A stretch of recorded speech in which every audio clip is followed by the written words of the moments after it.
বিসমিল্লাহির রহমানির রহিম। স্বপ্ন ছিল একটি ইউটিউব চ্যানেলে আবার নিয়ে আসলাম আপনাদের সামনে নীলফামারী একটি ঐতিহ্যবাহী পুকুর। প্রিয় দর্শক, পুকুরটা আয়তনটা এতই বিশাল যে নীলসাগর দিঘির সামান্য কিছু ছোটো হবে, এত ছোটো না। নীলসাগর দিঘির প্রায় সমানই বলতে গেলে বোঝা যায়। অনেক বিশাল। পাশেই পুকুরের পাশে আছে একজন বিশ্ববিখ্যাত ওলি, তার দরবার মাজার দেখতে পাচ্ছেন, অনেক সুন্দর।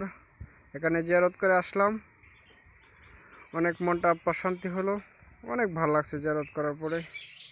আল্লাহ যেন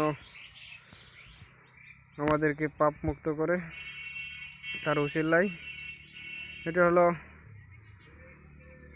এই পুকুরের সৌন্দর্য তুলে ধরলাম আপনাদের কাছে। আর এই পুকুরের বিশালতা অনেক বড়, দেখতে সুন্দর।